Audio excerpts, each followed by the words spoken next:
예, 반갑습니다. 우리가 세 번째네요. 자, 자연적 관광자원에 우리가 국립공원까지 마무리를 했습니다. 국립공원은요, 꼭 문제가 한 문제 나오고요. 면적과 관련해서도 그렇고, 여러분들이 실질적으로 관광통역 안내사가 됐을 때, 실질적으로 전국 방방곡곡을 이제 다니실 거 아니에요. 그래서 꼭 필요한 지식이기도 합니다. 그래서 꼭 시험 대비를 위해서 공부를 하긴 하지만, 또 미래의 관광통역사로서 필요한 지식임을 생각하시고 공부를 하시면 마음도 좀 여유로워질 수 있다라고 생각이 됩니다. 자, 봅시다. 오늘 도립공원입니다. 도립. 근데요, 국립공원의 지정 절차하고 도립공원의 지정 절차를 여러분 한번 잠깐 보시면요, 뭔가의 공통점이 있죠. 의견을 청취하고 관계 중앙행정기관의 장과 협의하고 등록심의, 그러니까 도립공원, 그러니까 여기 도립공원 심의위원회 심의를 받는 거죠.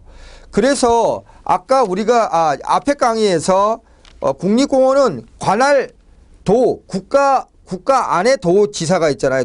시도가 있잖아요. 시도지사 및 군수 의견을 청취를 하는데, 여기 도립공원은 도의 아래 하위 이 행정기관인 시장, 군수, 자치구, 구청장의 의견을 청취를 해요.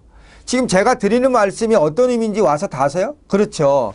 그래서 그 틀은 같아요. 지정하는 틀은 같은데, 그것이 이제 지정하는 그것이 이 국가면 밑에 시도, 도면은 도 밑에 또 시군구 뭐 이런 식입니다. 그죠? 그런 식으로 해서 지정이 된다는 것만 여러분 알아두시면 됩니다. 그리고 이제 중요한 거는요, 가끔 어떤 문제가 나오면 다음 중에 국립공원이 아닌 것을 골라라 이렇게 해가지고요, 국립공원 안에 도립공원을 슬그머니 하나 집어넣어요. 그래서 우리가 전 시간, 앞 시간에 제가 말씀드린 대로 앞에 글자만 따가지고 제가 교재에 표시를 해놨잖아요.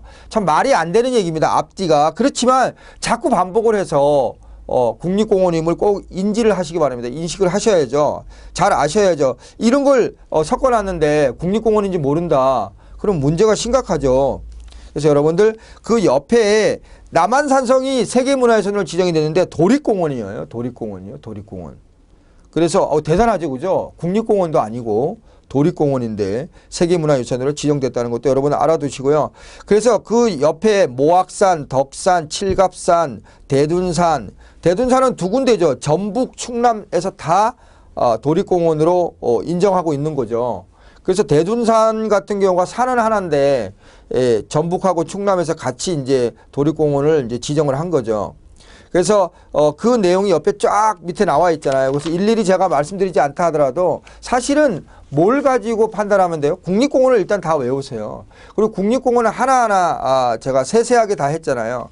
가끔이 아니라 예전에 그 국립공원 개수가 모두 몇 개냐 이렇게 문제가 나오고 그랬거든요. 그래서 그런 개수도 여러분 잘 챙겨서 좀 알아두시기 바랍니다.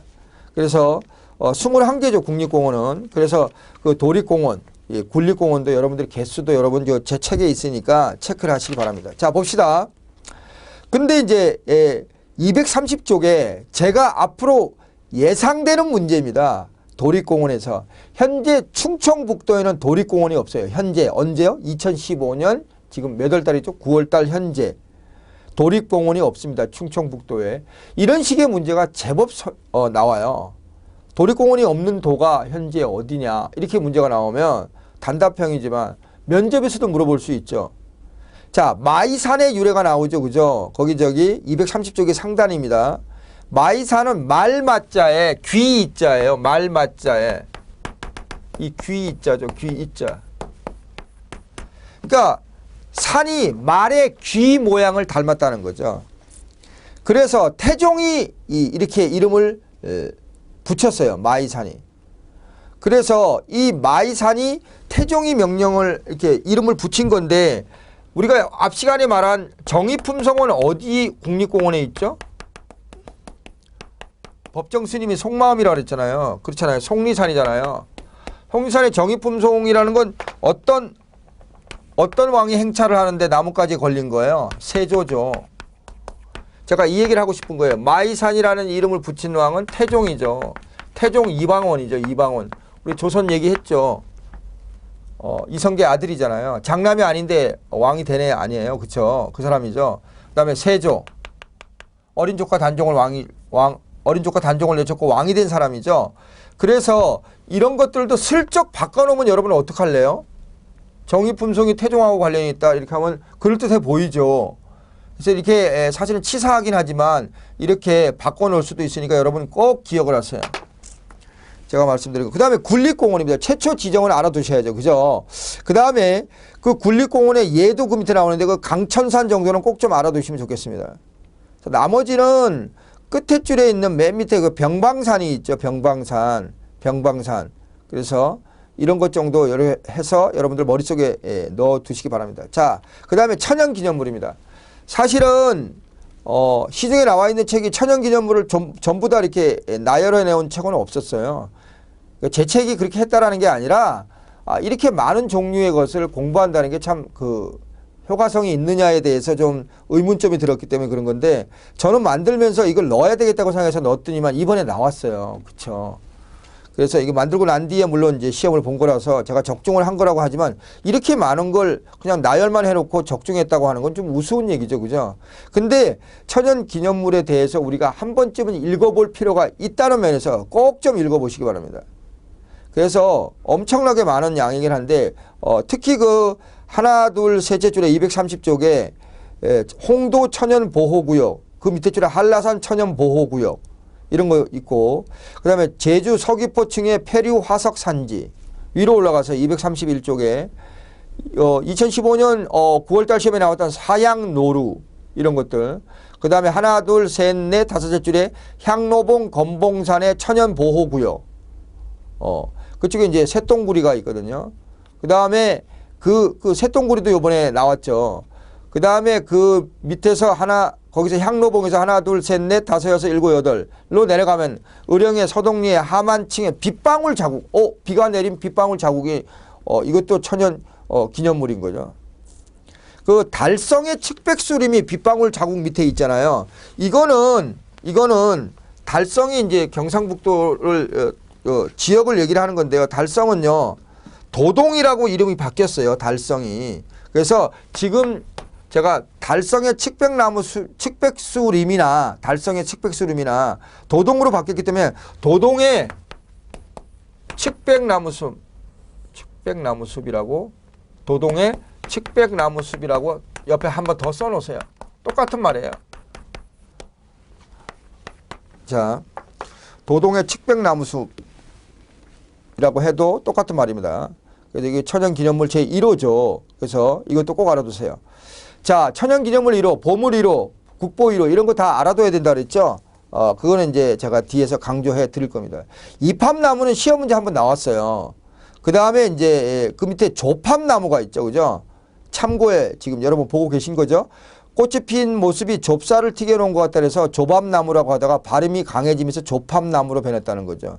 흰색의 꽃이라는 점에서 이팝나무하고 같은데 저는 이팝나무가 나왔기 때문에 조팝나무가 나올 것 같다고 생각을 해서 여기다가 집어넣어 놓은 거죠. 보십시오. 자, 그 다음 천연보호구역은요. 간단하게 말하면 천연기념물이 있는 그 범위를 말해요. 그래서 지역이죠. 그래서 천연보호구역은 일종의 천연기념물이죠. 자, 그렇게 생각하시면 돼요. 그래서 창녕의 우포늪, 홍도, 설악산, 성산 일출봉 이런 것들이 있습니다. 그죠? 특히 그 창녕의 우포늪은요. 람사르 또는 람사 협약에 의해서 습지 보존지역. 습지라는 게요. 땅 같은 데 이렇게 디디면 이렇게 빠져 수렁이죠. 수렁. 늪 들어보셨어요? 빠져버리는 거죠. 그래서 이제 그 농촌에서 습지가 땅인 줄 알고 지나가다가 빠져가지고 죽는 경우가 제법 있었거든요. 그래서 부정 탔다 이래가지고 이 습지를 있으면 다 흙으로 메워버리고 그랬다고요. 근데 이 습지가요 굉장히 중요한 역할을 해요. 즉 물 먹는 하마예요. 무슨 말이냐? 홍수가 나고 그러면 여기서 물을 엄청나게 흡수를 하기 때문에 홍수가 줄어들어요. 그리고 각종 생태계 생물이나 동식물의 생태계 보고 보물 창고예요. 자, 여러분 바닷물이 들어왔다가 빠져나간다. 밀물과 썰물이잖아요. 밀물과 썰물에 의해서 생기는 지역이 뭐죠? 갯벌이죠. 갯벌을 세 글자로 뭐라 그러죠? 간석지라 그러죠. 간석지 갯벌을 메워서 새 땅을 만드는 걸 무슨 사업이라 그러죠? 간척 사업이죠. 새 땅이 만들어진 그 새 땅을 뭐라 그러죠? 간척지죠. 간척지란 말이에요. 그래서 간척 사업은 간석지를 간척지로 만드는 거란 말이에요. 이 갯벌이 굉장히 좋은 점이 많잖아요. 바다에 쓰레기 처리장 구실을 한다 그랬죠. 즉 바닷물을 정화시켜요. 바닷물을 정화. 바닷물을 깨끗하게 해요. 바닷물이 더러워지면 그 미생물들이 오염물질을 분해시켜요. 그래서 이 갯벌이 이 쓰나미 같은 게 밀려오는 걸 완화시켜주고, 갯벌이 굉장히 어떻게 보면은 한편으로는 바다이면서 한편으로는 밀물 때는 바다죠. 썰물 때는 육지죠. 땅이죠. 그러니까 땅과 바다의 중간에 위치해 있는 곳이면서 굉장히 우리 환경보호에 중요한 곳이잖아요. 그 갯벌보다도 몇백 배, 100배 이상, 200배 이상 중요한 곳이 습지랍니다. 그 습지를 우리가 메워버리고 있었으니 흙으로.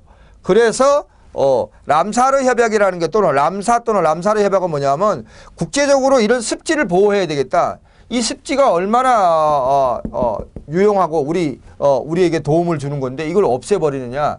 그래서 그렇게 해서 이제 국제적으로 협약을 맺은 게 람사르 협약인데, 그 협약에 의해서 창녕의 우포늪은 특별히 보호해라 이렇게 지정이 됐다는 거죠. 이것뿐만이 아니라 우리나라에 많은 게 이제 또 많은 습지가 지정이 돼 있어요. 그다음 대암산, 대우산, 향로봉, 건봉산 천연보호구역은 강원도에 있다는 것도 좀 알아두십시오. 됐습니다. 자, 그 다음에 이제 우리나라 산입니다. 자, 지금부터는 여러분들 한국에서 공부 안 하신 분은 잘 모르시겠지만, 한국에서 공부하신 분들은 지리 공부하는구나 이런 느낌을 가지실 거예요. 그렇습니다. 사실은 예전에 이 관광통역, 이 관광자원 해설이 이 관광지리라는 그 과목의 명칭으로 있을 때가 있었거든요. 그래서 그런 거하고 관련돼서 이 지리 쪽 측면에, 자연적 관광자원은 아무래도 지리 쪽의 측면이 강하죠. 자, 봅시다. 우리나라의 지층입니다. 자, 우리나라에요, 돌이 참 많단 말이에요. 길거리 지나가다 돌뿌리에 채이기도 하는데, 그 많은 그 돌뿌리, 돌이 있는데 그 돌의 종류가 화강암과 편마암이에요. 꼭 알아두세요. 특히 산꼭대기는 화강암이 많아요. 화강암이 많죠. 그래서 우리나라의 대부분의 돌은 화강암과 편마암이라고 생각하시면 돼요. 이 내용에 이게 어떻게 만들어지냐 이런 것들은 여러분한테 시험 문제 나오질 않아요. 그러니까 걱정 안 하셔도 돼요.